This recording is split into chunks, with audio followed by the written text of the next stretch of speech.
Hi, everyone. We are not going to take up the full 45 minutes that we've been given, but we'll get through this and show you how to teach a board game, any board game, in 3-ish easy steps. So the first question is, who are we and why are we talking about this? I'm Steven. I'm Megan. This is Megan. We own the Bard and Bear Games Cafe, which is a long trek of 10 minutes down the street from here on James Street North. Come by and check us out. We open at 4. We're a board game cafe. If you're not familiar with the concept, basically we are like a cafe and we have 1,000 board games and people can come and play the games. We have people on staff who teach and recommend games. So teaching games quickly and efficiently and getting people playing them as quickly and efficiently as possible is our bread and butter. Because people don't want to show up and pay the cover charge and sit there for half an hour trying to decode a rule book. So we're there to help with that. I have been selling and teaching games professionally for over a decade. That needs to be updated because I've hit 15 years this year of teaching games. Basically, my first job out of college was with F.G. Bradley's, who is here, not here, but Probably stuck in the taco line. yeah. Yes, yeah. Yeah. And sold board games for them, and then for another business, and then another business, and then another business before we opened our own. And now I just teach games for a living, which is a lot of fun. And I took the very logical and common path of doing a PhD in English literatures with a focus on fantasy fiction, and then opened a board game cafe because that's what you do with an English PhD. So my background is in teaching high school and then teaching university. And then I got to the point where I was teaching the professors how to teach. So I have done a lot of meta teaching how to teach. And then I opened a board game cafe and I also get to do it professionally now, which is very fun. So we're uniquely positioned to teach how to teach games, which is a lot of fun. And hopefully that resume convinces you should listen to us at least a little bit. So 3-ish easy steps. Obviously, we have to start at step 0. Step 0 is know the game. Whatever game you are teaching, you should know it. It seems pretty simple, but a lot of people will sit down at a table and try and teach a game that they have never read before, that they have never touched before, that they have never played before. At the very least, before you're trying to teach a game, you should have read through the rule book. You should have watched a video. You should have some concept of how the game is played. Now, obviously, this is not always possible, but that's why it's step 0. It's an optional step, but it is a highly recommended step because if you are stuttering through, if you are struggling to understand things and doing things in the wrong order, it confuses your audience, it confuses the players, and if you have played the game or even taught the game before, that rehearsal goes a long way in helping people understand the rules and having them stick in people's heads. If you don't yourself already know the game, you are at the mercy of the rule book. And we all know how poorly laid out some rule books can be. So having all of that information already on board to then re-communicate in your own way, very valuable. With all the love to all the game designers who are here and all the rulebook writers who are here, on average, rulebooks suck for teaching people how to play a game. They're great for like having all the rules in one place, but for the most part, they are not efficient at teaching games. So after step 0, we obviously get to step 0.5. You begin to see why it's 3-ish easy steps. So set the scene. Almost every board game, less and less, but almost every board game has some sort of story, some sort of context, some sort of vague attempt at a framing narrative around the game. Even games like Scout or abstract strategy games, like even chess, has a vague framing narrative. You may think that they're largely unimportant to the play of the game and the actual structure, but stories and context. Context is going to be a big one that keeps coming up. Stories and context help people remember things more efficiently than anything else. Is anyone here familiar with competitive memory contests?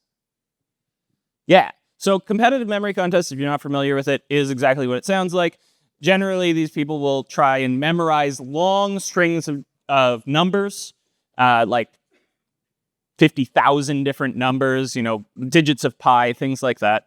And when you talk to the best memoryologists in the world, they all employ similar methods, which is that they take those numbers and turn them into a story so that they just have to remember their story, and that's much easier than remembering a string of numbers.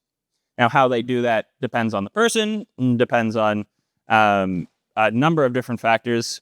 I was listening to one the other day about a guy who took the numbers and then took the Dutch words for the numbers and then homophones for those Dutch words, and he ended up with like a ghost wearing a helmet. And it's like, okay, bud, sure, whatever works for you.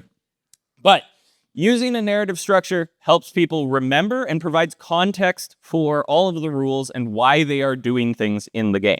So for example, you are a crack team of scientists and researchers racing around the globe trying to stop 4 diseases from spreading before human society itself runs out of time. You are train magnets at the turn of the century trying to spread your iron roads across the country and become a monopoly on all the major cities. You are a bunch of small woodland creatures waging guerrilla warfare upon one another and various war crimes. Or in the case of this guy, you're just a little dude who's wandering around and having a good time. So now we get into the actual steps of how to teach the game. The number one most important thing, as most competitive players will tell you, is how do I win this game? It again comes back to context. What am I trying to achieve? What is the end goal of all the other stuff that you're going to teach me? So the first thing always is, how do I win? What am I aiming for? What am I going for? The second thing is, what the heck do I do on my turn? Games are, for the most part, broken down really nicely into bite-sized chunks called turns. And if you understand how a turn functions and what you are doing on your turn, then you understand the entire game, for the most part. So use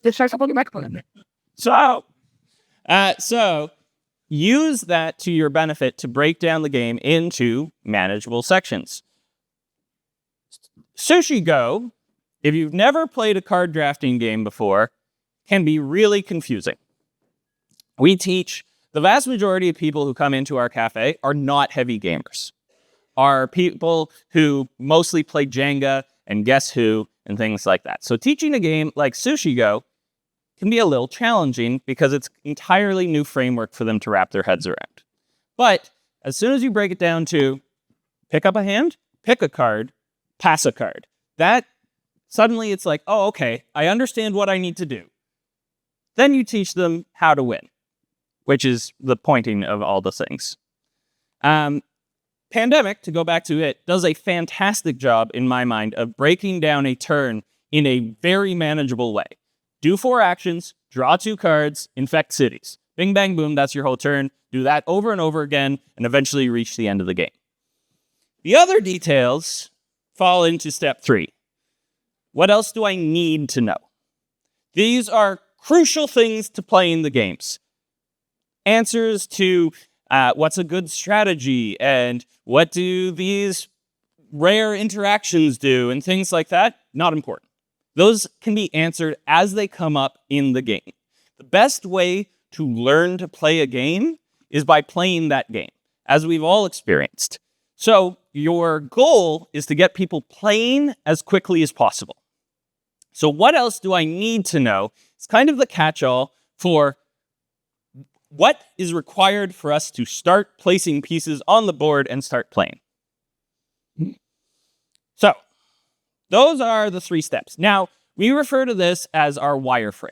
because it's a general structure, but you have to bend it and shape it per the game, which takes us back to know the game and know how to adapt the structure to it. But these three-ish steps, are the key things to getting people playing the game as quickly as possible and thus learning the game. You just might want to change the order of things. I mentioned Sushi Go before. Sushi Go, I start with what do you do on your turn, and then go to how do I win, because it makes how do I win a little bit easier to understand. And a lot of the time, the answer to how do I win is earn the most points. Get rid of your cards. That step can often be quick, simple. Here's the overarching thing that's happening. And then you move right into step 2. Step 1 doesn't often take a bunch of time. These are our general tips. Keep it simple. If anyone's familiar with KISS, not the band, but the acronym, keep it simple, stupid. Or as my Sweetie. My shop teacher in middle school did, keep it simple, student, because she didn't want to call us stupid.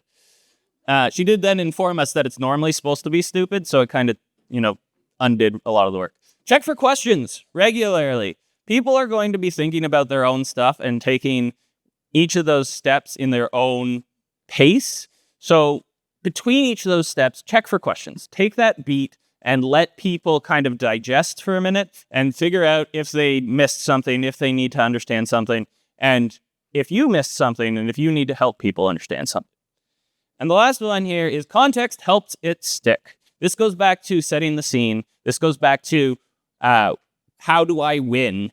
People want to know why they are doing things, either in a narrative sense or in a how do I win sense. They want to know what's the goal, what's the objective, why are these things happening? Instead of just, okay, you put the cubes here and you put the other cubes here and it's all very abstract and there's no rhyme or reason to it. Context helps people understand why they are doing things and thus remember those things better.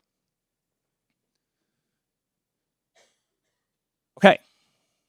That is the quick and dirty of how you teach any game in three-ish steps. 3 seconds. You have to talk really quickly, like a nervous presenter.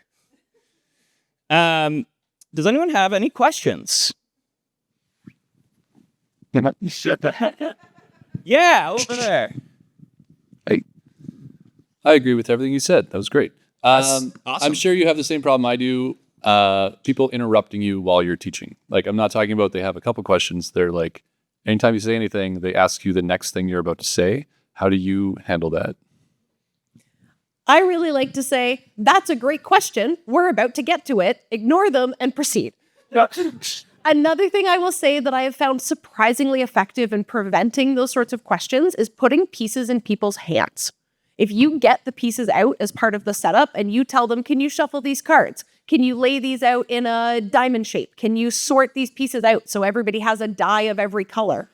They have something to do, and I find they listen better when their hands are busy. So if it's a game where you can put some pieces into hands, that helps preclude a lot of those questions, but they absolutely do come up.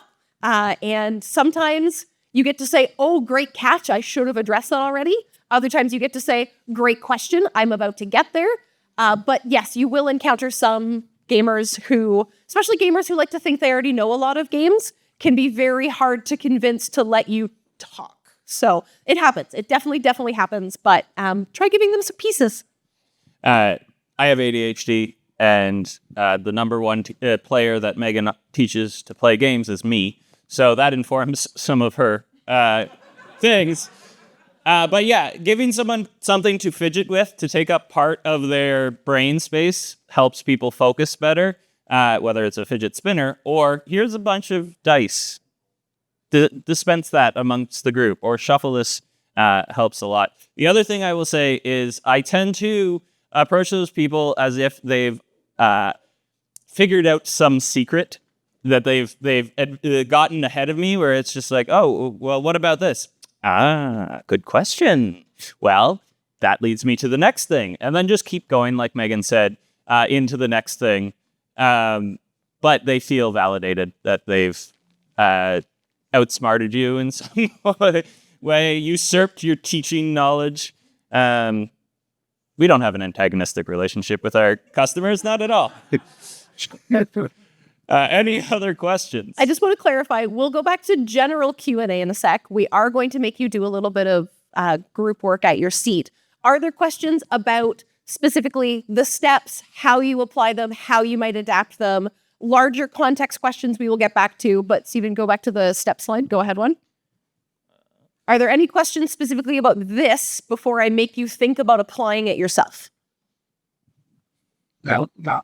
So we did a perfect job and no one has any questions. Love it. Thank you. We're really good. We are going to be good at this. Absolutely. We're very Uniquely qualified, I believe is what I said. Yes. So we are going to give you 3 minutes on the clock, and I will not be timing you. Turn to the folks you have come with. Think to yourself, if you're not feeling particularly social in this moment, what game immediately springs to mind as one that easily fits into this framework where you're like, yeah, I can immediately tell you without even the game in front of me, here's how you win, here's what you do on your turn, here are the other little tidbits you want. Here's the scene. I will, do I know the game? Is there a scene I can give people? I was going to say 0 and 0.5 are important. I apologize to them. We will circulate if you have any individual questions while you were doing that, and then we are going to ask for people willing to share examples. So be forewarned. An easy game that fits this pattern nicely. On your marks, get set, go. Okay. That was precisely 3 minutes. Yeah, we timed it. Yeah. One I want to call out over here was Carcassonne. Carcassonne is a fantastic game. I want to call it out because of the Set the Scene. Set the Scene expands beyond just, here is the framing narrative for the game. You're settlers in the French countryside. It also helps with smaller details, helping people remember things. I find a lot of people have trouble remembering how farmers score. Farmers score at the end of the game based on how many complete cities there are in their field. Well, that's weird. But when you think about it, farmers are worth more when there are more people to feed. And so more cities, more people to feed, farmers are worth more. Putting it in that kind of narrative context help people have context for the rules and has it stick into their head better because there's a reason for it. Do we have any brave souls who want to share their example of a game that fits in really easily? You can also then real quick walk us through a teach, or we can just let you share the example. No, I can have that. Yeah, there's a mic coming your way. Hold on one sec. So I find that when we teach games in our store, because it's noisy, so people get distracted. And I don't know how I can make everyone focus, and I don't have to speak too loud, because a story kind of lose the momentum when you speak.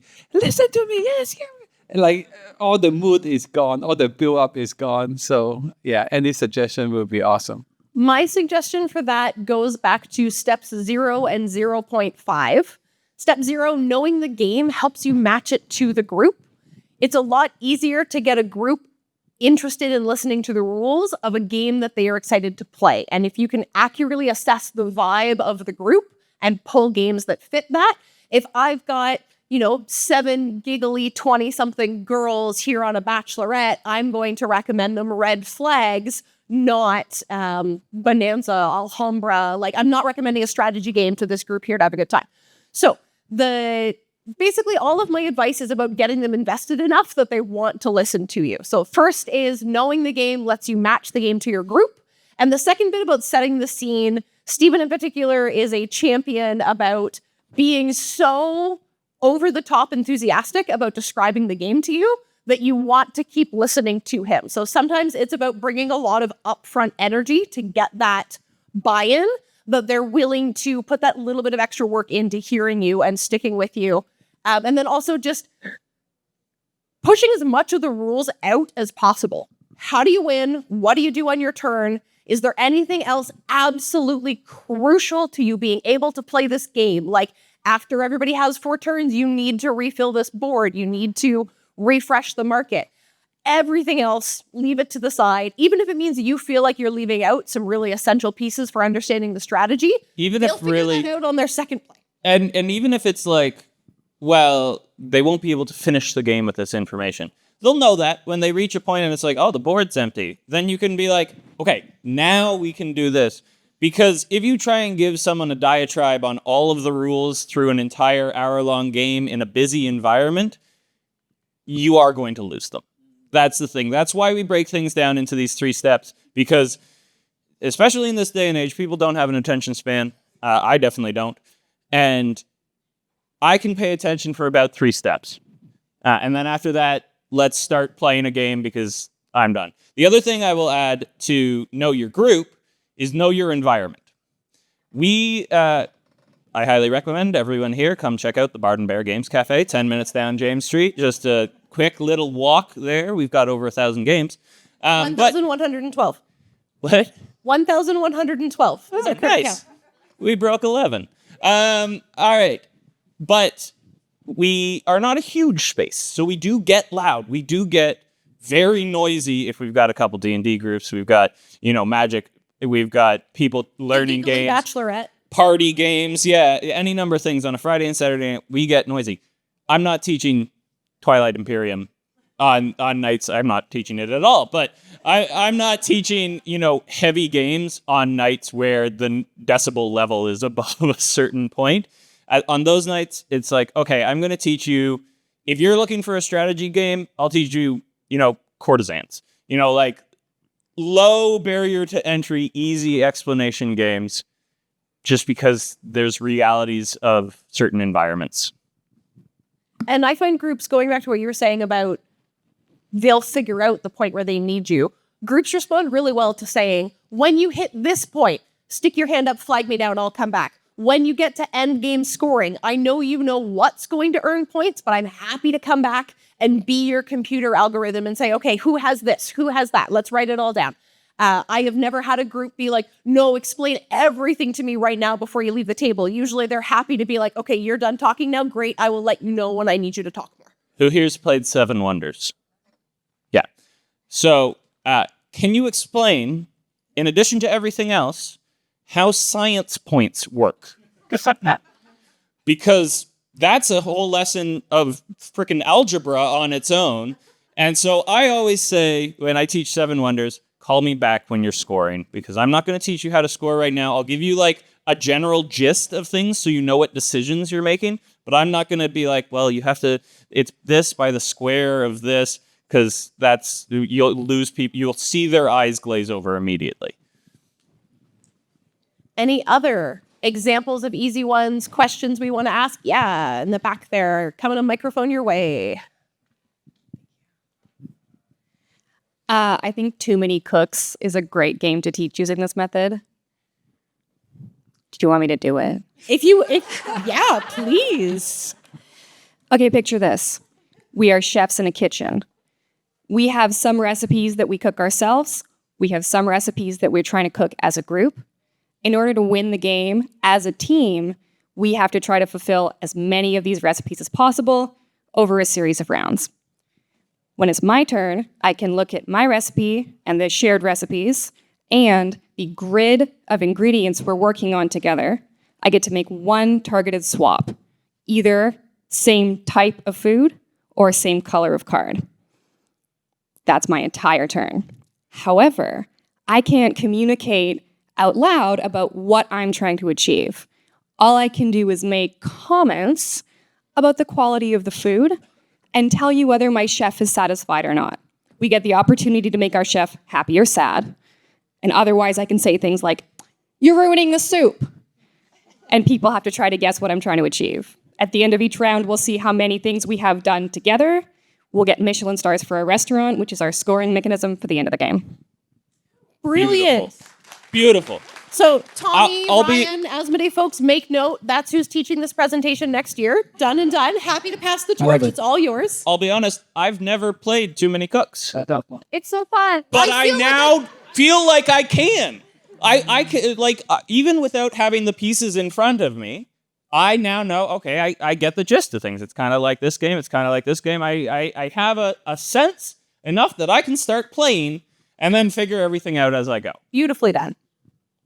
Other questions, other examples?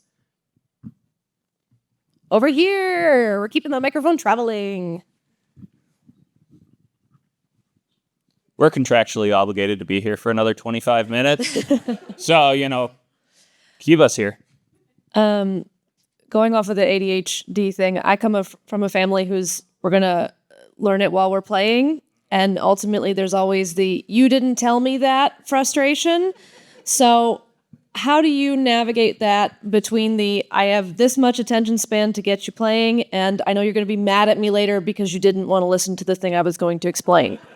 Yeah, that's a lot of my life. As someone from a family of ADHDers who also don't like board games, remarkably. Steven's parents will not play games with him for exactly that accusation. You didn't tell me. Oh, I did. You didn't listen. Yeah, it doesn't matter if you tell them or not; they won't listen. No, but that unfortunately is a challenge of things. It's especially a challenge when you are playing, when you are an element in the game. If you're just teaching the game and everyone's on equal footing, then it's one thing, and no one knows that. If you are playing in the game, then it does make it tougher. However, that's the nature of playing any game the first time. Any game you play the first time, you're not going to get everything right. You're not going to have all the rules. The second time you get it is, in my mind, the first real time you play it. So I guess my answer is they can suck it up. My slightly more productive answer goes back to step 0, know the game. There are some games where once you've taught it once or twice, you're like, it doesn't matter how clearly I say it up front.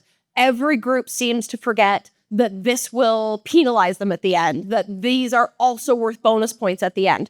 Once you can identify those pieces that you are explaining off the top, but people aren't remembering, that's a great time to either say, I'll come back around partway through the game and remind you of this, or to just wait and explain it at that middle point. Say, when everybody's had 3 turns, call me back over. Pick a point in the game where it's not far enough in that it's irrecoverable, but it is far enough in that they're comfortable with the rest, because that way they're not holding all of the rules in their head anymore. They've kind of gotten into the groove. They're ready to receive a new piece of information with enough time to still act on it.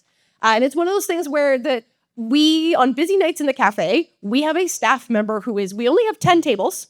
We have a staff member whose entire job on busy nights is just to be circulating among those tables, be present, and notice, hey, you're coming up on the end of the game. I know that this is a piece that people often forget, and just casually, again, Steven's really good at this. He often works this position. Casually drop by the table and notice somebody who has maybe a card that's going to penalize them and go, ooh, I know you must be planning on getting rid of that because, it's going to be -3 points at the end. And then you get to let him be like, yes, I remembered that. I'm going to get rid of it. And it reminds everybody at the table. So it's one of those things, as you know the game, as you teach it, as you see that happen a couple times, you can start shifting your framework to help prevent it. That's a much better answer than mine. Can you tell that she has a degree? Any other questions? Yeah, over here. Getting his steps in for the day. It's all good. I need Someone over here has to ask a question next. Do you find it useful at all when introducing a game to a table to draw parallels to other games that they may or may not have experience with? Absolutely, hugely valuable. Depending on the group. The vast majority of people we teach games to, we are their first foray out of Uno, Jenga, Connect 4. So sometimes, again, know your game, know your group as a subset of that. If the group tells you, we often ask when making recommendations, what are some games that you love? And then they can say, oh, I really like Exploding Kittens and Flip 7. And you're like, okay, so we're like light strategy, party game style. I'll pick ones in those categories because you're more likely to have those transferable skills, like the mechanics overlap. If they say things like Azul, Carcassonne, it's like, okay, I can go a little bit heavier in the strategy. We're not introducing you to some brand new concepts. We're just kind of expanding your existing bubble a little bit. But once you start thinking about it, it's amazing how many games you can introduce as X meets Y.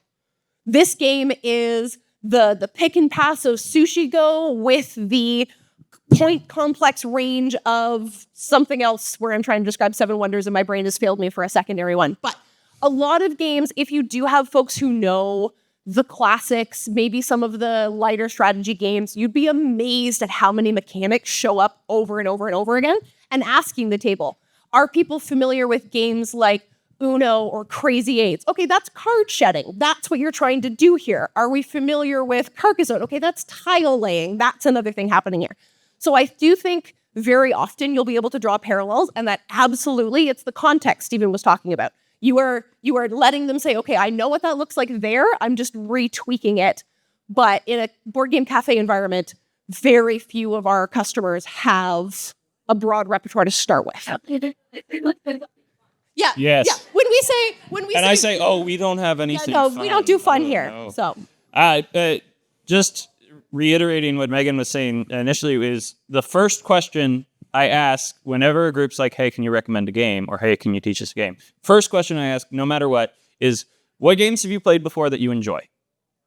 Because that gives me some bar to start from, some jumping off point. And even if they're like, oh, well, we've played, Jenga and Operation, that tells me something about their group.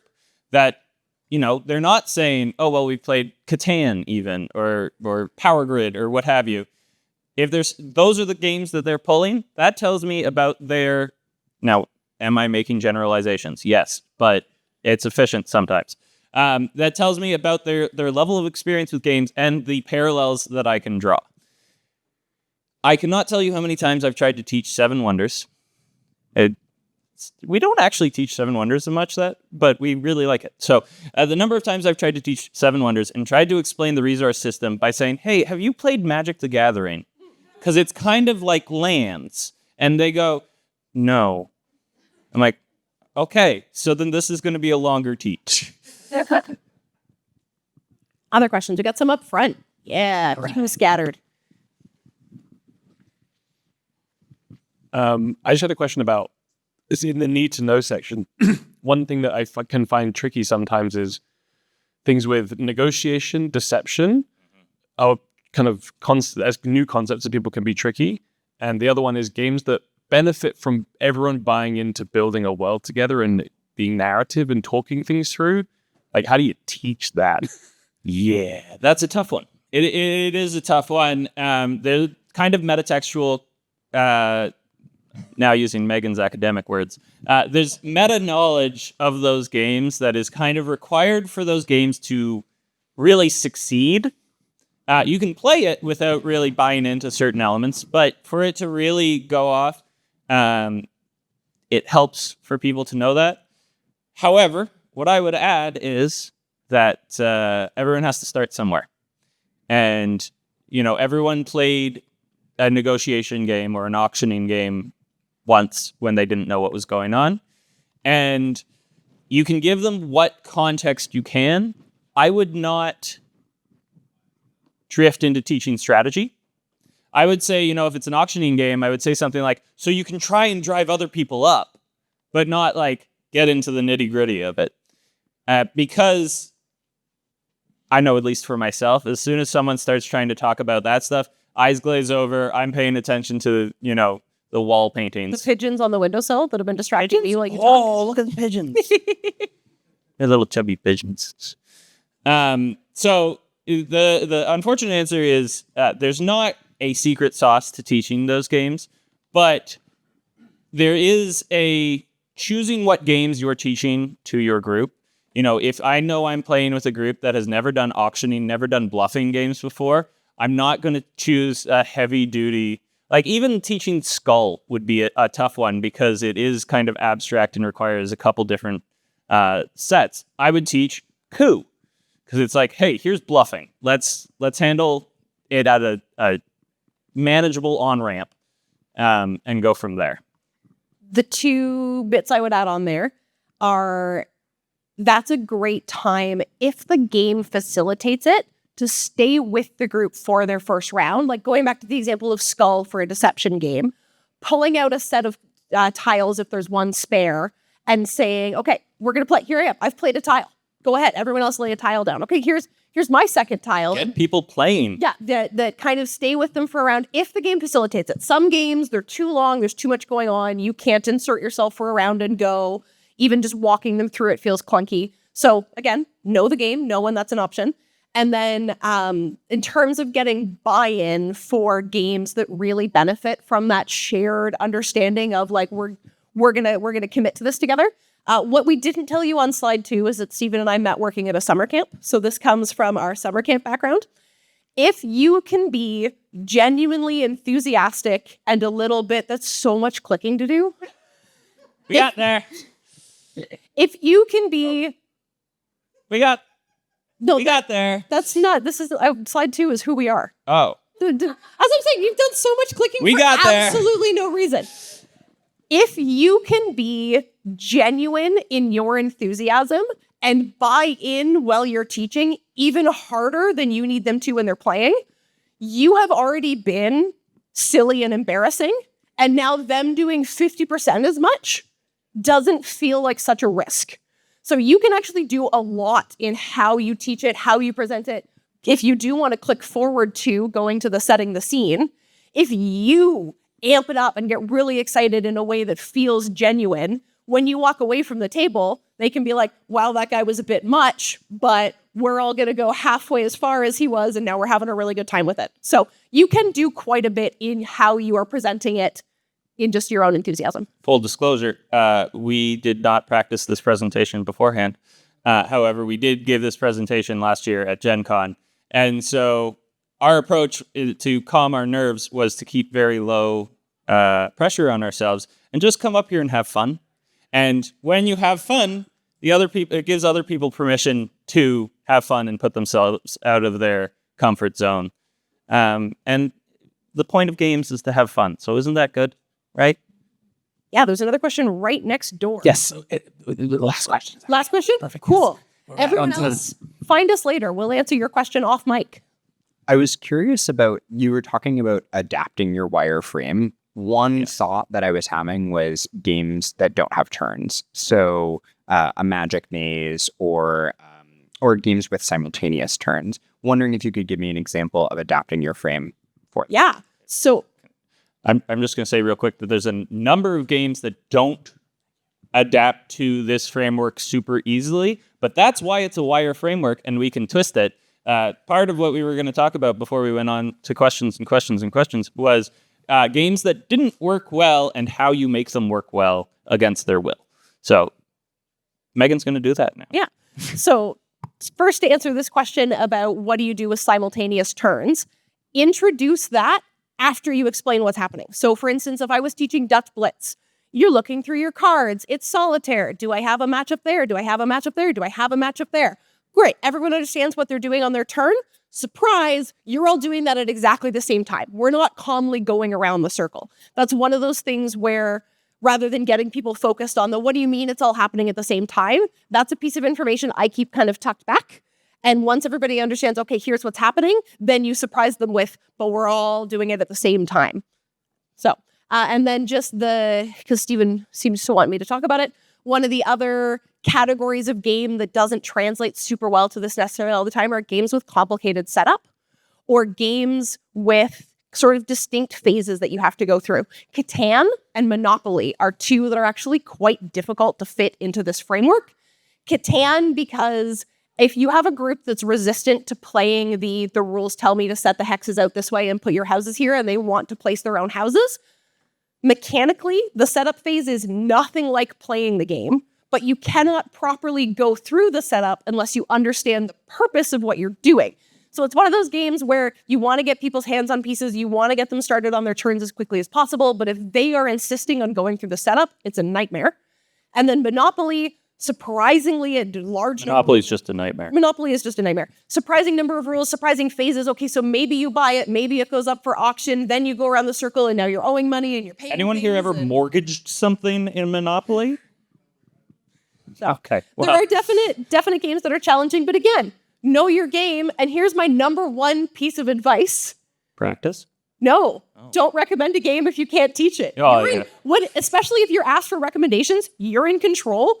People all the time will say to us, how do you know all of these games? You say you have over 1,000 games. How can you teach all of them? And we go, we can't. We can teach maybe 30%. We just don't recommend the other 70%. So we look like geniuses every day.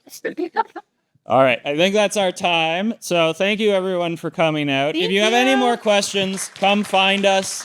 The Barden Bear Games Cafe is a 10-minute walk down James Street. It is very close. Come by, check us out. If you're Magic players at all, we have Commander Night tomorrow night at 7 o'clock. It's a really fun time. We have a great community. All right, thanks guys. Thanks all.